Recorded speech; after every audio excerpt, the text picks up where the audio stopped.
Have you ever wondered why we might be drawn to someone while sometimes being grappled by them? Even if they seem perfect, it's not just about chemistry, it's also about the subtle nuances in perception that develop over years. Today, I'll break down what influence attraction and why some relationships both intense and scary, while others fizzle out faster than a fire on a rainy Friday. Stay until the end. It's going to get hot. How is female pleasure structured? You know there's an uncomfortable truth. 1/3 of women admit they don't experience orgasm during sex and 10% have never experienced it at all. Shocking perhaps, but this is just the tip of the iceberg. The thing is, female pleasure is far more complex than many think. For example, research says women often prefer super-isol penetration space. This stimulates an area known as the G-spot, but this isn't a universal formula.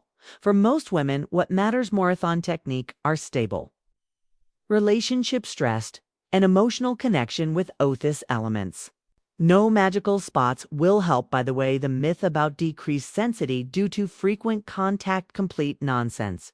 It's called dead vagina syndrome, but it has zero scientific basis. What really matters proper stimulation to understand better theory. Are more nerve endings in the clitoris, about 8,000, than in the penis. Only 25% of women can achieve orgasmo-frame vaginal penetration alone. So if so, things off with your partner satisfactory. Start with their head, not their body fantasies and desires. Mature too, but did you know conversations can be arousing, sharing fantasies? Improves connection within couples and warms things up just as well as foreplay. However, here too, there are nuances. For instance, over 95% of women name their necks among their most sensitive area. Only 1% can orgasm solely through nipple stimulation, and some don't respond to GSP stimulation at all. Now pay attention. The average female orgasm lasts 13 to 15 seconds, and yes, women can experience squirting. This isn't a myth, it's reality. How do you make yourself more attractive if you think success requires six-pack, ABS, relax? Researches leading an active lifestyle motors far more even without a perfect body. Physically active men attract more. Another point, smell matters. Testosterone attracts females instinctively. Perfumes mimicking it's an amplify effects, but appearance counts to women. Appreciate neatness, clean hair, a nice beard, clean clothes. Put bluntly, if you look like a cavamonier, chances melt away. However, the main thing, effort to win her heart. A woman wants to feel special, like expensively. The harder the conquest, the higher the value. Sexual fantasies versus reality fantasies are separate story estimates. They reflect real-life sometimes, not introducing role-playing or discussing desires. That's what keeps things. Want us to go out for dinner tomorrow? That's great, because I are being direct, but if she replies that she can't or would prefer another day, your response should be flexible and understanding, like, sure, I understand, how about Saturday instead? This way you show that while you know what you want, you also respect her preferences. You need to be firm but not stubborn. There's a big difference. A woman will appreciate that too. Decisive and clear about what you want, but if you come off as inflexibly or unwilling to consider her desires or needs, you may quickly appear self-centered or arrogant qualities that are not attractive. Importantly, using EWINT isn't just about you. It also creates an opportunity for her to express what she wants when you're honest and clear.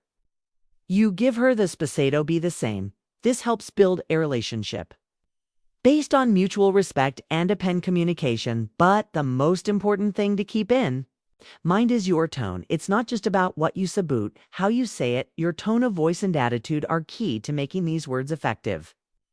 You don't want to sound authoritarian or as if you're giving orders. The key is to keep your tone kind and respectful, showing that you have a confidence but are also open to what she has to say. Now that you understand how to use these two powerful words, it's time to put them into practice.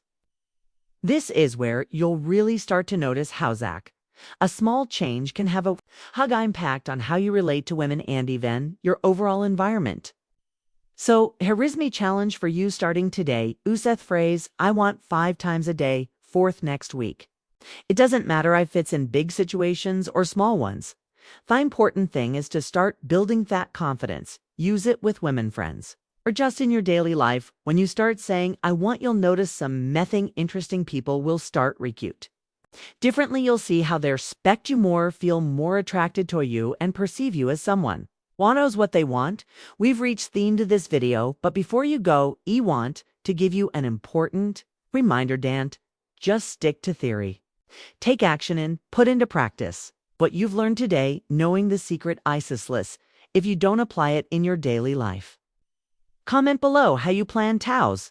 I want this week share an example or situation where you think you can apply it, and at the end of the week, come back and let me know how it went. I'm sure we'll see amazing results, and I'd love to hear about your experiences. I hope that this video has been helpful, my friend. I'd like to hear more tips. Comment on this video with the phrase, I am the best version of myself for women. And if you're looking to level up in life, then forget to show some love by hitting the like button and subscribing. It helps support the channel and enables them to create more content for you. Feel free to leave your thoughts or comments below. Express yourself freely onto a number to keep a positive attitude. See you next time.